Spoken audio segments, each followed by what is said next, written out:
आत्मा। ओम शांति। अज मिठा मिठा शे बाबा ब्रह्मा जे तन द्वारा सिवंता मीठी मीठी बच्ची बाप फरमाइन था कि ता आयो ब्रह्मण संप्रदाय, तव्हांखे हाणे दैवी संप्रदाय न चईंदासीं, तव्हां हाणे आयो ब्रह्मण संप्रदाय, पोइ थींदव दैवी संप्रदाय।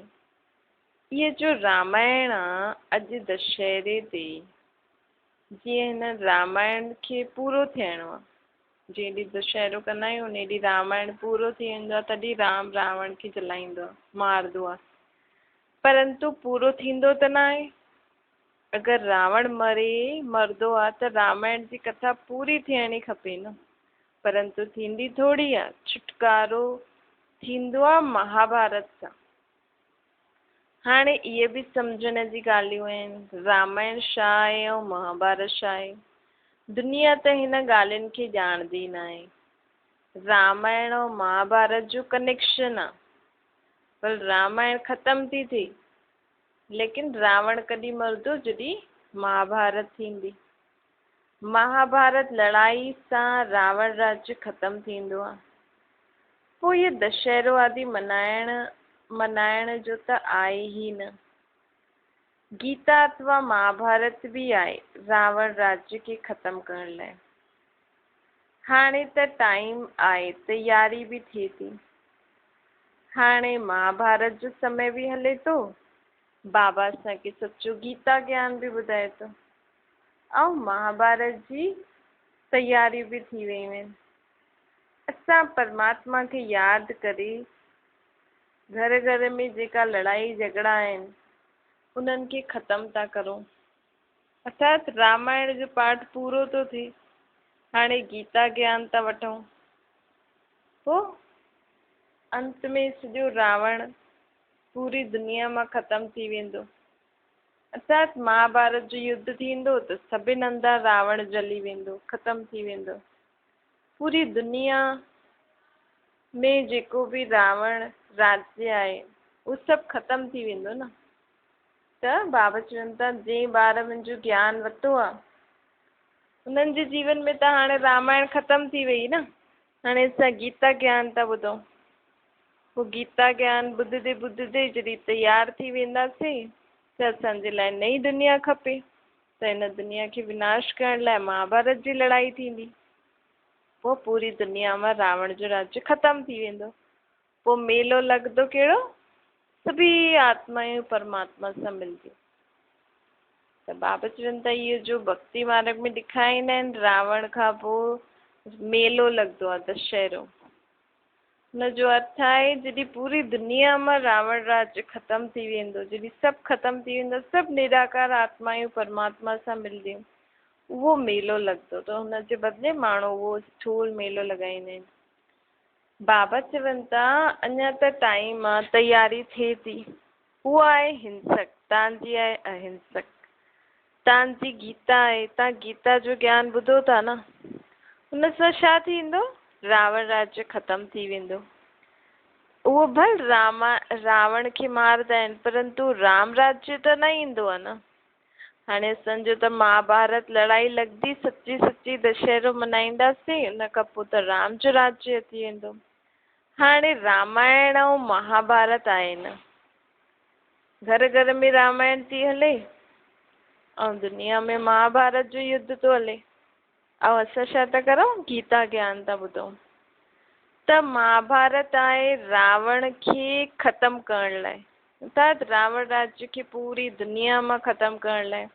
हीअ ॾाढी गुह्य सम्झण वारी ॻाल्हियूं आहिनि, इन में विशाल बुद्धि खपे। बाप सम्झाईंदा आहिनि महाभारत लड़ाई सां रावण राज्य ख़तम थींदो। ईअं न कि सिर्फ़ु रावण खे मारण सां रावण राज्य ख़तम थी वेंदो, न। उन जे लाइ त संगम युग खपे न। त बाबा चवनि था हाणे संगम आहे, हाणे तव्हां तयारी करो था रावण ते विजय पाइण जी। इन में ज्ञान जा अस्त्र शस्त्र खपनि। अस्त्र शस्त्र कहिड़ा खपनि, ज्ञान जा। दुनिया में जो अस्त्र शस्त्र ॾेखारींदा आहिनि उहो न खपनि रावण ते विजय प्राप्त करण जो। छो जी रावण अर्थात विकारनि ते जीत पाइण लाइ ज्ञान जा अस्त्र शस्त्र अर्थात समझ खपे। जे ॾेखारींदा आहिनि रावण ऐं राम जी युद्ध थी। हाणे असां बाबा खे यादि था करूं, रावण सां मुक्त, विकारनि सां मुक्त था थियूं। ये शास्त्र सभु भक्ति मार्ग जा आहिनि। हाणे त रावण राज्य ते विजय पायो था योग बल सां। ये त नई गुप्त ॻाल्हि थी वई न। 5 विकार रूपी रावण ते तव्हां विजय था पायो बाबा खे यादि करे। कंहिंसां? बाबा खे यादि करे ऐं गीता ज्ञान सां। गीता ज्ञान ॾेई करे बाबा असांखे ज्ञान जो अस्त्र शस्त्र थो ॾे। ऐं स्वयं खे बाबा खे यादि करण सां असांखे शक्ति बि थी मिले उन अस्त्र शस्त्रनि खे कीअं यूज़ करो। छो जे अस्त्र शस्त्र त आहिनि, लेकिन शक्ति बि त खपे उन्हनि खे हलाइण लाइ। त उहा शक्ति बाबा खे यादि करण सां ईंदी आहे। बाबा तव्हांखे गीता ज्ञान ॿुधाए थो न। भागवत त आहे ई न। भागवत ॾेखारींदा आहिनि कृष्ण जा चरित्र। असल में भागवत में जेका कृष्ण जा चरित्र आहिनि उहो शिव बाबा जा हाणे जेका ब्रह्मा जे तन में चरित्र हलिया आहिनि उहो भागवत में ॾेखारिया अथनि। कृष्ण जा चरित्र त कुझु आहिनि न। सतयुग में कृष्ण थोरी अहिड़ी शैतानियूं वादी कंदो या अहिड़ा कम कंदो। बाबा बि कोई अहिड़ा शैतानी या अहिड़ा कम न कया अथई। ये त आध्यात्मिक की भागवत में जेकी ॻाल्हि लिखियूं आहिनि न उन्हनि जो आध्यात्मिक रहस्य आहे। त उहो बाबा जॾहिं खां आया आहिनि तॾहिं खां उहो ॻाल्हियूं थी वियूं आहिनि। त बाबा चवनि था हर हिकु ॻाल्हि जो आध्यात्मिक रहस्य खे मां तव्हांखे ॿुधायां थो। तव्हां ॼाणंदा आहियो हाणे विनाश थियण वारो आहे। महाभारी लड़ाई लॻंदी न, पोइ हुन में इहो रावण राज्य ई ख़तमु थी वेंदो। सीरी में बि ॾेखारियो आहे न, जॾहिं खां रावण राज्य शुरू थींदो आहे तॾहिं खां भक्ति थींदी आहे। असां तॾहिं खां रामायण बि शुरू थी वेंदी आहे। घर घर में रामायण विकारनि जे कारण ई थिए थी न। काम, क्रोध, लोभ, मोह, अहंकार जे वश थी करे असां कर्म करूं था त घर घर में रामायण थी हले। त लड़ाई झगड़ा था हलनि, तू मैं थी हले। ये तव्हां ई ॼाणंदा आहियो। गीता जो कनेक्शन महाभारत जी लड़ाई सां आहे। तव्हां गीता ॿुधी करे राज्य पायो था न। राम, परमात्मा राम जो राज्य जी स्थापना थी थिए ऐं लड़ाई लॻंदी सफ़ाई थियण लाइ। हाणे गीता ज्ञान सां असां राज्य था वठूं ऐं महाभारत जी लड़ाई लॻंदी छो? दुनिया जी साफ़ सफ़ाई बि त थिए न। गीता ज्ञान सां आत्मा जी साफ़ सफ़ाई थी थिए। महाभारत जी लड़ाई सां दुनिया जी साफ़ सफ़ाई थींदी। बाक़ी भागवत में चरित्र आदि ॾेखारिया अथनि। शिव पुराण में कुझु आहे न त गीता जो नाम शिव पुराण हुजणो खपे। क्योंकि शिव बाबा वेही करे ज्ञान तो ॾे न। सभिनि खां ऊची गीता आहे न। गीता सभु शास्त्रनि में नंढी आहे ऐं सभु पुस्तक वॾा आहिनि, सभु धर्मनि जा शास्त्र। गीता नंढी आहे। मनुष्य जी जीवन कहानी बि केॾी वॾी वॾी ठाहींदा आहिनि। नेहरू शरीर छॾे हुनजी केतिरी वॾी वॉल्यूम्स आदि ठातनि। ये गीता शिव बाबा जो वॉल्यूम जी कहानी वॾी हुजणी खपे। छो जी गीता ज्ञान कॾहिं खां शुरू थियो? जॾहिं बाबा आयो हिन दुनिया में। त बाबा अची करे छा कई, कीअं कीअं आयो, उहो सभु हुन गीता ज्ञान में आहे। त गीता जो नाम असल में शिव पुराण हुजणो खपे।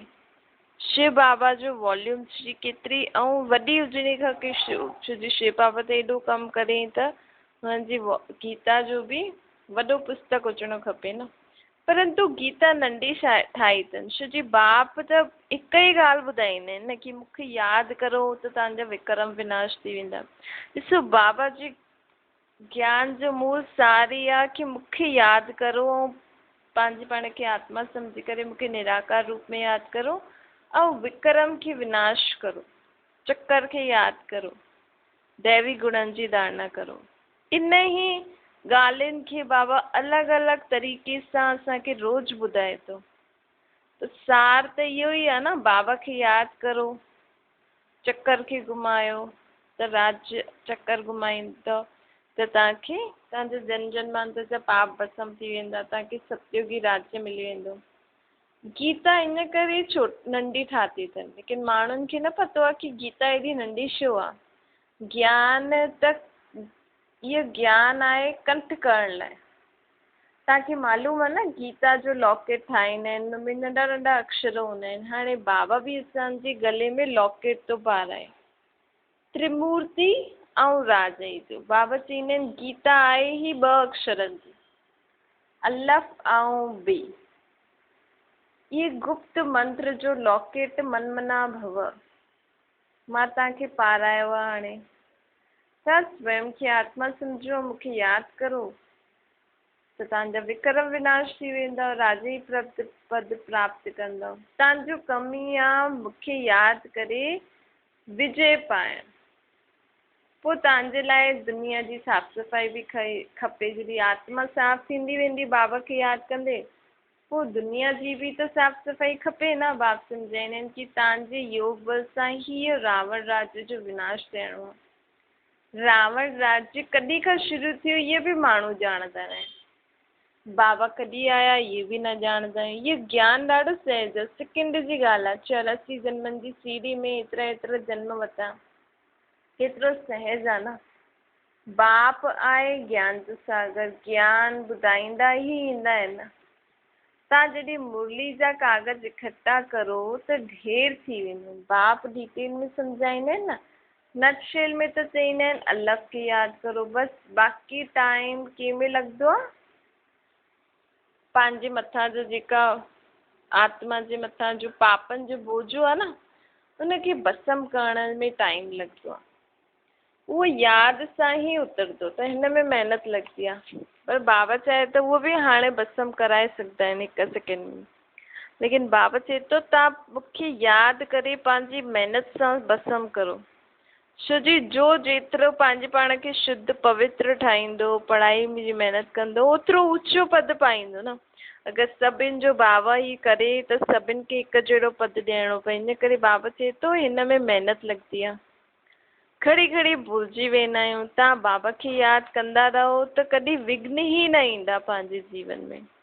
देह अभिमान ठहिण सां विघ्न ईंदा आहिनि। देही अभिमानी ठहिणो आहे अंत में, पोइ अधु कलाक कुझु विघ्न पईंदा ई न। ये केतिरी गुह्य ॻाल्हियूं आहिनि न सम्झण जूं। शुरू खां वठी करे केतिरो ॿुधंदा आया आहियूं, पोइ बि चईंदा आहियूं, तो बि बाबा चईंदा आहिनि सभु कुझु ॿुधाए करे पोइ चईंदा आहिनि अच्छा बच्चे हाणे बाप खे यादि करो, अल्लाह खे यादि करो, ॿिए बादशाही खे यादि करो।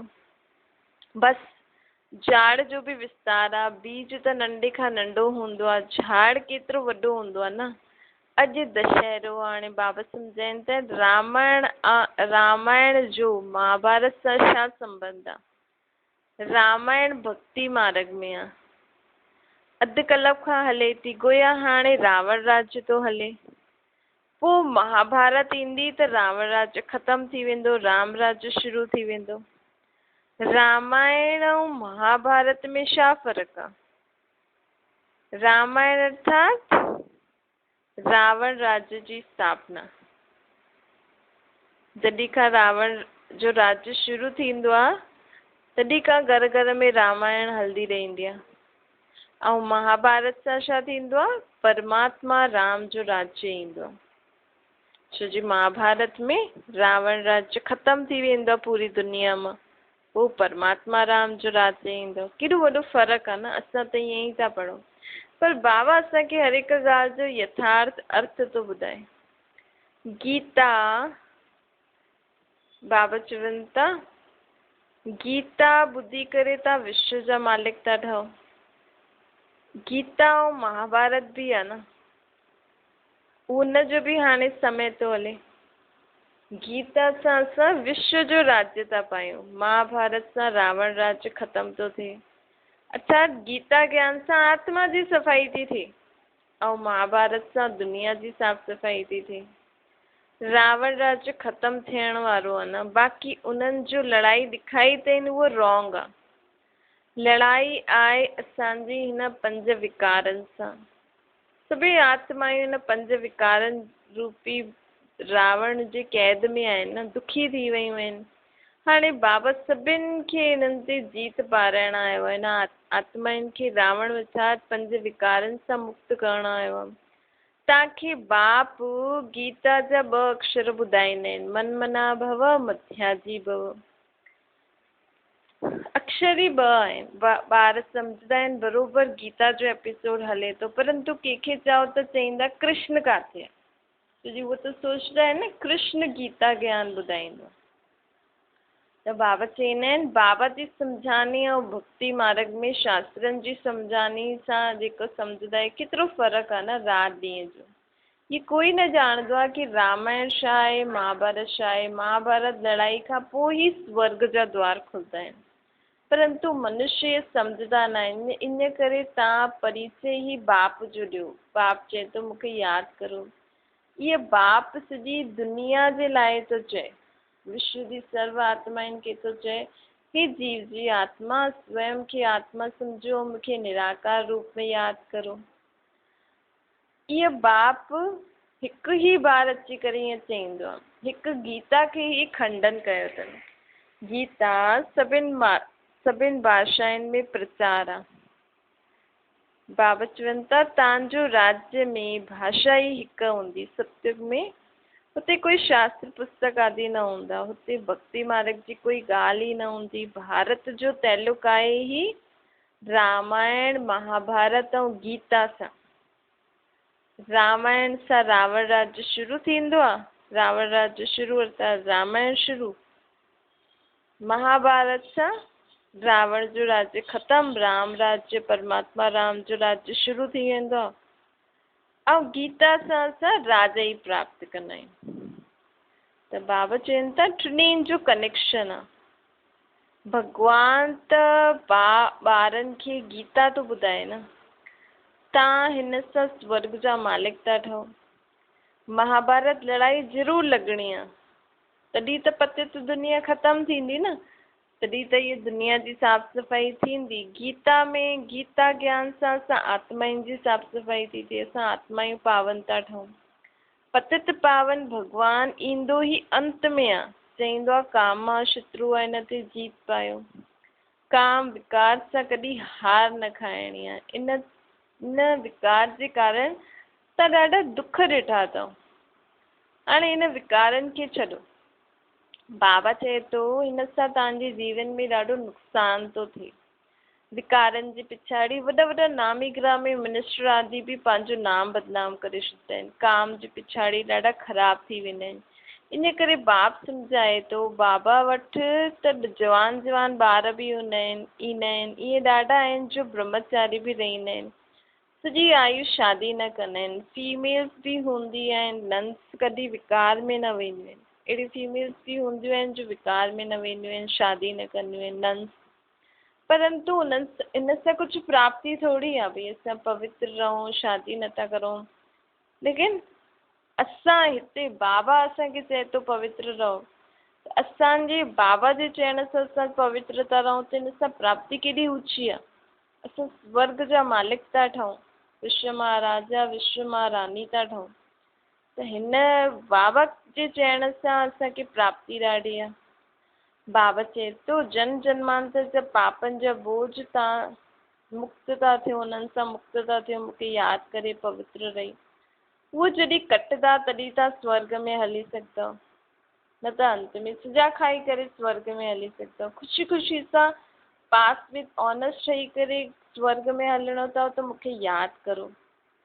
हिते मनुष्य पाप कंदा रहंदा आहिनि, करे करे हिकु जन्म कोई संन्यास कंदो आहे। जनम त विकार सां थींदो आहे न, लेकिन ऐं पिछले जन्मनि जा बि त हिसाब किताब हुननि जे मथां चढ़ियल हूंदा आहिनि न। सम्झो संन्यास बि शादी करे ॿार आदि पैदा करे पोइ संन्यास कई त बि विकारी त कहलायो न, भले पोइ संन्यास कई, पहिरियों त विकारी हुयो न। त आत्मा ते त लेप शेप त चढ़ियल ई हूंदो आहे न। रावण राज्य में विकार बिगर जन्म थींदो ई न आहे। पुछंदा आहिनि हुते जन्म कीअं थींदो आहे। योग बल कंहिंखे चइबो आहे, इहे पुछण जी दरकार ई न आहे। इहा आहे संपूर्ण निर्विकारी दुनिया आहे। त हुते योग बल जी ई पैदाइश थींदी आहे। त इहे सभु प्रश्न जो पुछंदा आहिनि कि हुते ॿार कीअं पैदा थींदा विकार जे बिना। जॾहिं ॻाल्हि आहे संपूर्ण निर्विकारी त थींदा हूंदा न कीअं बि करे, बसि विकार न हूंदो। रावण राज्य में अहिड़ा प्रश्न न पुछंदा आहिनि। बाबा चवंदा आहिनि हुते त सभु साक्षात्कार थींदो आहे। जॾहिं ॿुढा थींदा आहिनि त साक्षात्कार थींदो आहे कि हाणे मूंखे ॿार जो शरीर मिलण वारो आहे, माता जी गर्भ में मां वञण वारो आहे। लेकिन इहो न मालूम पवंदो आहे कि कहिड़े घर में वेंदमि। बसि एतिरो पतो लॻंदो आहे, जेकी आत्मा शरीर छॾण वारी हूंदी आहे उनखे इहो सम्झ में अची वेंदो अथसि कि मां हाणे नंढो ॿार ठहिण वारो आहे। बाबा चवनि था, ॾिसो मोर ऐं डेल जा बि तो मिसाल आहे न। मोर ऐं डेल बि त ॿार पैदा कंदा आहिनि, लेकिन विकार में न वेंदा आहिनि। उहो आंसू, अखियुनि जो आंसू सां गर्भ ठहींदो आहे। ईअं ई फ्रूट में पपीते जो झाड़ मां बि हिकु मेल, पपीते जे झाड़ में बि हिकु मेल फीमेल हूंदो आहे। हिक ॿिए जे बाजू में हूंदा आहिनि ऐं पपीतो फल पैदा थी वेंदो आहे। इहो बि वंडर आहे। जॾहिं हीअ जड़ सीजन में बि अहिड़ो आहे त चैतन्य में सत्युग में छा न हूंदो। बाबा चवनि था, इहे सभु डिटेल अॻियां हली करे तव्हांखे सम्झ में अची वेंदी। मुख्य ॻाल्हि आहे ही बाप खे यादि करे सुख विधान ठही वरिसो वठिणो आहे। बाबा चवनि था, पोइ हुतां जी रस्म रिवाज हुते हली ॾिसंदासीं। तव्हां योग बल सां विश्व जा मालिक था ठहो त ॿार न पैदा थी सघंदा। अहिड़ा प्रश्न पुछंदा आहिनि, ॾाढा पुछंदा आहिनि। पोइ कोई ॻाल्हि में जवाबु पूरो न मिलंदो अथनि त पोइ संशय में अची वेंदा आहिनि, पोइ किरी पवंदा आहिनि, छॾे छॾंदा आहिनि। शास्त्रनि में अहिड़ी कोई ॻाल्हि आहे न। शास्त्र त भक्ति मार्ग जा आहिनि। परम पिता परमात्मा अची करे ब्राह्मण, सूर्यवंशी, चंद्रवंशी धर्म जी स्थापना था करनि। ब्राह्मण आहिनि संगम युगी। बाबा खे संगम युग ते अचिणो पवंदो आहे। पुकारदा ई आहिनि, हे पतित पावन अचो। हुन तरफ़ वारा चवंदा आहिनि, दुनिया भारत में चवंदा आहिनि पतित पावन अचो। बाक़ी देश, बाक़ी धर्म वारा चवंदा आहिनि, हे लिबरेटर गाइड, दुख खां लिबरेट करण वारा अचे। दुख ॾियण वारो केरु आहे उन्हनि जो बि पतो न आहे। इहो बि पतो नथो लॻेनि कि रावण अर्थात विकारनि जे कारण ई असांखे दुख थो थिए। तव्हां ॼाणदा आहियो रावण राज्य ख़त्म थींदो। तव्हांखे बाबा राजयोग ते सिखलाई, हीअ पढ़ाई पूरी थींदी तॾहिं विनाश थींदो। जंहिंजो नाम महाभारत रखियलु आहे। महाभारत सां रावण राज्य ख़त्म थी वेंदो आहे। दशहरे में हिकु रावण खे ख़त्म कंदा आहिनि। उहा हद जी ॻाल्हियूं आहिनि, इहे बेहद जी ॻाल्हियूं आहिनि। हिते सॼी दुनिया ख़त्म थियण वारी आहे। त एतिरी नंढी नंढी बालिकियूं नॉलेज केतिरी वॾी वॾी वठनि थियूं। उहो जिस्मानी नॉलेज त जीअं घासलेट आहे। इहे ज्ञान त सचो, इहे पढ़ाई त सचो गिहु आहे न। राति ॾींहं जो फ़र्क़ु आहे। रावण राज्य में तव्हांखे घासलेट खाइणो पवंदो। अॻियां एतिरो सस्तो सचो गिहु मिलंदो हुयो, पोइ महांगो थी वियो। हाणे त घासलेट तेल खाइणो पवंदो आहे। इहे गैस बिजली आदि पहिरियों कुझु बि न हुयो। थोरो से वर्षनि में ई केतिरो फ़र्क़ु पइजी वियो आहे न। हाणे तव्हां ॼाणदा, इहे सभु ख़त्म थियण वारो आहे। शिव बाबा असांखे लक्ष्मी नारायण जहिड़ो थो ठाहे। उन्हनि जहिड़ो ठाहिण लाइ असांखे पढ़ाई थो पढ़ाए। इहे नशो हिन बाबा खे त ॾाढो रहंदो आहे। ॿारनि खे माया भुलाए छॾंदी आहे। जॾहिं चवंदा आहियूं असां बाबा खां वरिसो वठण आया आहियूं त सॼो ॾींहुं इहो नशो चढ़ियल हुजे न। स्वीट होम में वठी वञण लाइ बाबा आयो आहे। स्वीट राजधानी जे लाइ असांजे लाइ स्थापना थो करे त इहो नशो सदा क़ाइमु रहे कि असां स्वीट होम, स्वीट राजधानी में वञण वारा आहियूं। बाबा ॼाणदा आहिनि, जो हड्डी सर्विस कंदा आहिनि न, उहो केरु ठहींदा? महाराज कुमार, महाराज कुमारी। तव्हांखे इहो नशो छो न रहंदो आहे? छो जो यादि में ई न रहंदा, सर्विस में पूरो तत्पर न रहंदा आहियो। कॾहिं त सर्विस में उछल पवंदी आहे, कॾहिं ठंडी थी वेंदी आहे। हर हिकु ॻाल्हि हर हिकु पंहिंजे खां पुछे। ईअं थींदो आहे कि कॾहिं मां थधो, कॾहिं उछल खाईंदो आहे। कॾहिं कॾहिं भुलिजी बि वेंदा आहिनि। हिन करे बाबा सम्झाईंदा आहिनि, ज़बान ॾाढी मिठी हुजणी खपे। सभिनि खे राज़ी करिणो आहे असांखे। बाबा चवंदा आहिनि, कंहिंखे आवेश न अचे। बाप केतिरो प्यार जो सागर आहे न। हाणे गऊ कोर्स बंदि कराइण लाइ केतिरो मथो था मारनि। बाबा चवनि था, सभिनि खां वॾो कोर्स आहे काम कटारीअ लाइ। पहिरियों त इहे बंदि करो, बाक़ी उहो कोई बंदि त थियण वारी आहे न। केतिरो मथो मारदा रहंदा आहिनि। उहो काम कटारी, ये काम कटारी ॿई ही न चलाइणी ॿिन्हिनि खे ई न चलाइणी खपनि। काथे मनुष्य जी ॻाल्हि, काथे निराकार परमात्मा जी ॻाल्हि।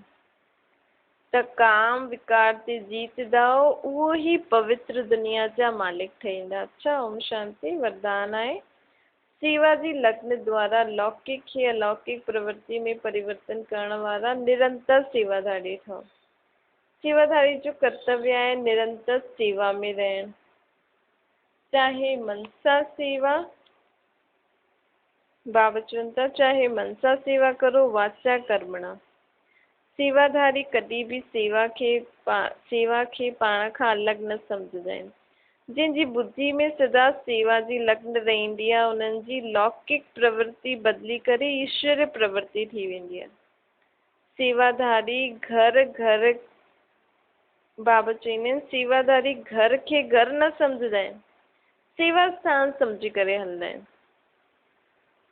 सेवाधारी जो मुख्य गुण त्याग वृत्ति वारा प्रवृत्ति में तपस्वी मूर्त थी करे रहंदा आहिनि। हिन करे सेवा स्वतः थींदी रहंदी आहे। स्लोगन आहे पंहिंजे संस्कारनि खे दिव्य ठाहिणो आहे, त मन बुद्धि खे बाबा जे अॻियां समर्पित करे छॾियो। अर्थात असांजो मन उहो ई सोचे जेको बाबा चए, बाबा जी श्रीमत अनुसार असांजी बुद्धि उहो ई कार्य करे जीअं बाबा जी श्रीमत आहे। छा ओम शांति।